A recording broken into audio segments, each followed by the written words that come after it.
అంబటి రాంబాబుని అరెస్ట్ చేసినట్టుగా వార్తలొస్తున్నాయి సార్. పోలీసులు లాక్కొని మరి తీసుకెళ్లారు గుంటూరులో అని కూడా చెప్తున్నారు. మరి ఏ కేసుకు సంబంధించి అరెస్ట్ చేశారు? జగన్మోహన్ రెడ్డి గారు కూడా హుటాహుటినట్టు పోలీస్ స్టేషన్‌కి బయలుదేరారని కూడా వార్తలొస్తున్నాయి సార్. ఏం జరిగింది అంబటి రాంబాబు గారి విషయంలో? మరి నిజంగా అరెస్ట్ చేశారా? ఏ కేసుకు సంబంధించి? ఆంధ్రప్రదేశ్‌లో ఒక తీవ్ర ఉద్రిక్త వాతావరణం అయితే నెలకొంటోంది. ముఖ్యంగా జగన్ ఒక రకమైన వార్ డిక్లేర్ చేసినట్టుగా తెలుస్తుంది. నేను ఇంతకు ముందు ఒక వీడియోలో కూడా చెప్పాను. జగన్ రప్పా రప్పా నరుకుతాం అన్న పద్ధతిలో ఆహ్, ఓపెన్‌గా ఇప్పటివరకు ఇలాంటి ఓపెన్‌గా కటౌట్లు గాని, ఫ్లెక్సీలు గాని పెట్టలేదు. నిన్న పల్నాడు సందర్భంగా మనకు అనేక కటౌట్లు దర్శనమిచ్చాయి. ఈ సందర్భంగా నిన్ననే అంబటి రాంబాబు ప్రవర్తన మీద గూడా చాలా తీవ్రమైన విమర్శలొచ్చాయి. అంటే పోలీసుల మీద పొదిల్లో రాళ్ళు వేయడం, అంతకుముందు ఆహ్, గోరంట్ల మాధవ్ పోలీసుల మీద దాడికి ప్రయత్నించడం, ఆ తరువాత చిలకలూరిపేటలో ఆమె విడుదల రజని ఒక సీఐ మీద దాడి చేయడానికి ట్రై చేయడం. ఇలాగా అంటే పోలీసులను కూడా ఒక స్ట్రీట్ బ్యాటిల్‌లోకి వైసీపీ లాగేస్తుంది.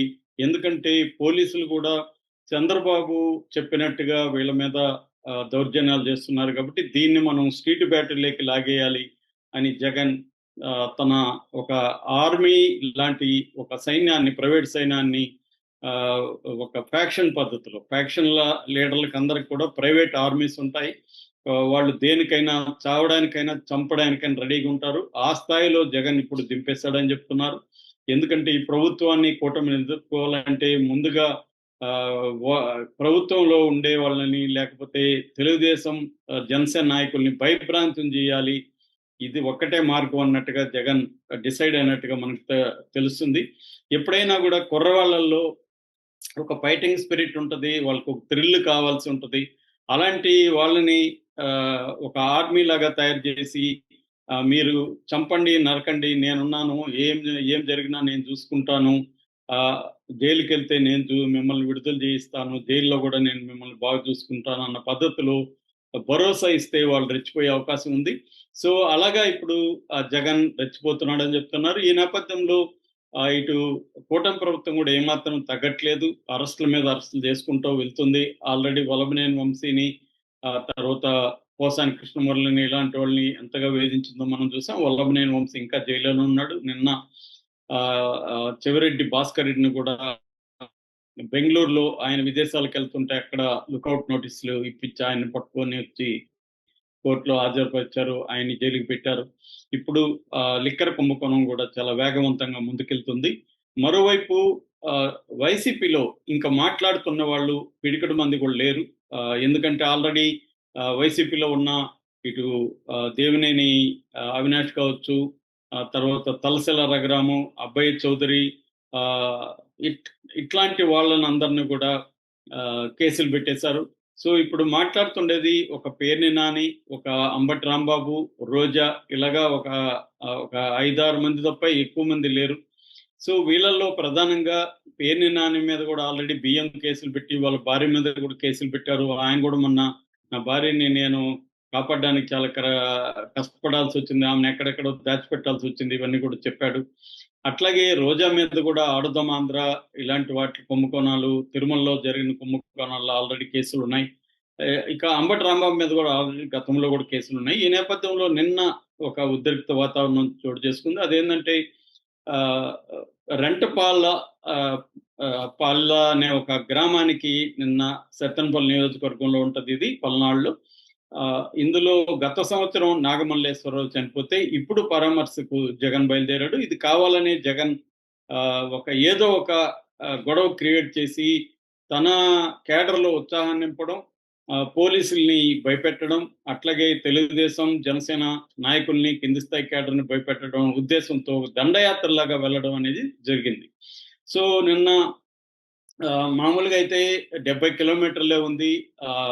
తాడేపల్లికి, ఆ ఊరికి, రెంటపాలకి. కానీ 7 గంటల వరకు వీళ్ళ కాన్వాయ్ ఎళ్ళినట్టుగా తెలుస్తుంది. అంటే ప్రతి చోట పెద్ద ఎత్తున జనాన్ని సమీకరించి ఎక్కడికక్కడ బల ప్రదర్శన చేసుకుంటూ ఒక దండయాత్రలాగా జగన్ బయలుదేరాడని చెప్తున్నారు. గుంటూరు, నల్లపాడు, మేడికొండూరు ఈ ఈ ఈ రూట్‌లో జగన్ వెళ్ళాడు. ఈ సందర్భంగా కంటిపూడి దగ్గర బారికేడ్లు. ఎందుకంటే పోలీసులు అసలు పర్మిషన్ ఇవ్వలేదు. ఓన్లీ అక్కడ నాగమల్లేశ్వరరావు ఇల్లు చాలా నేరోగా రోడ్లో ఉంటది కాబట్టి ఓన్లీ 3 వెహికల్స్ కి 100 మందికి మాత్రమే పర్మిషన్ ఇచ్చారు. ఎస్పీ శ్రీనివాసరావు చాలా క్లియర్ గా చెప్పాడు, ఇక్కడ నేరోగా ఉంది కాబట్టి ప్రమాదాలు జరిగే అవకాశం ఉంది కాబట్టి మేము పర్మిషన్ ఇవ్వట్లేదని. అట్లాగే రోడ్డు పొడవును కూడా ఎక్కడిక్కడ బ్యారికేట్లు పెట్టారు. కంటిపూడి దగ్గర బ్యారికేట్లు పెట్టినప్పుడు అంబటి రాంబాబు వాళ్ళ బ్రదర్ మురళితో కలిసి అక్కడికి పెద్ద ఎత్తున జనాలను వేసుకుని వచ్చి పోలీసులతో వాగ్వాదం దిగారు. ఎందుకు మీరు బ్యారికేడ్ పెట్టారు, మమ్మల్ని ఎందుకు ఆపుతున్నారు, మేము ప్రజాస్వామ్యబద్ధంగా లీగల్ గా కదా ఇది చేస్తున్నామని వాదనకు దిగారు వాళ్ళు. అక్కడ ఏటుకూరు వద్ద ప్రమాదం జరిగింది, ఒక వృద్ధుడు చనిపోయినాడు, దానివల్ల మేము రోడ్డు క్లియర్ చేయడం కోసం బారికేడ్లు పెట్టామని చెప్పినా కూడా వినకుండా తన అనుచరులతో రంగంలో దిగి ఆ బారికేడ్ని పోలీసులు లాగి పక్కనేసి ఆ బారికేడ్లంతా కూడా తొలగించారు. దీంతో సత్తెనపల్లి పోలీసులు కొంతమంది మీద కేసులు పెట్టారు. ముఖ్యంగా ఈ అంబటి రాంబాబు, మురళి, తర్వాత నర్సరావుపేట ఎక్స్ఎమ్మెల్యే గోపిరెడ్డి శ్రీనివాసరెడ్డి, తర్వాత సత్తెనపల్లి వైసీపీ ఇన్ఛార్జి సజ్జల సుధీర్ భార్గవరెడ్డి, వీళ్ళ మీద భారతీయ న్యాయ సంహిత 188, 332, 353, 427 అంటే ప్రధానంగా విధుల్లో ఉన్న పోలీస్ అధికారుల మీద దాడి, వాళ్ళ విధులకు భంగం కలిగించడం, తర్వాత పబ్లిక్ న్యూసెన్స్ ఈ కేసుల కింద పెట్టి, అంటే ఇదే కేసుల కిందనే గతంలో కూడా మన గోరంట్ల మాధవ్ మీద కూడా కేసులు పెట్టి అరెస్ట్ చేశారు.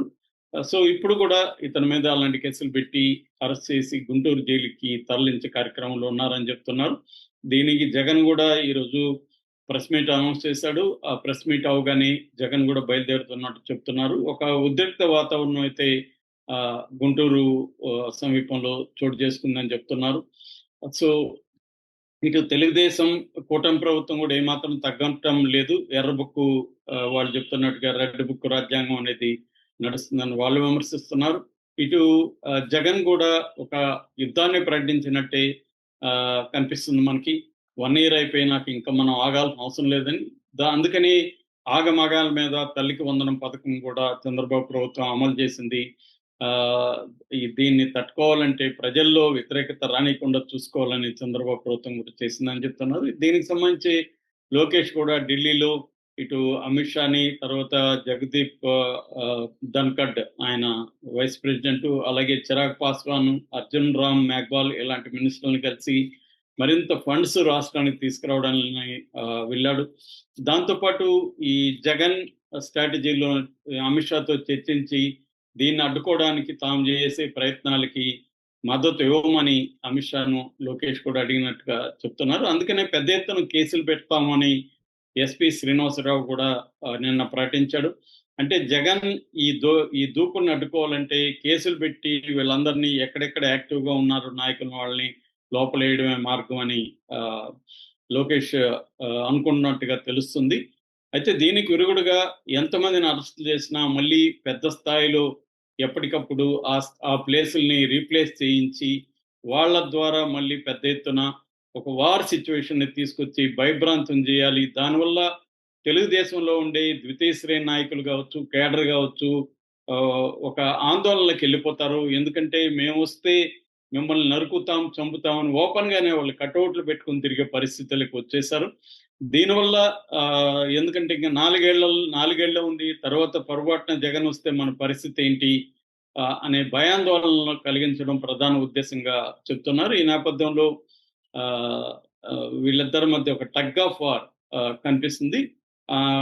సో అంబటి రాంబాబు ఇప్పటి వరకు దూకుడుగా ఉండేవాడు.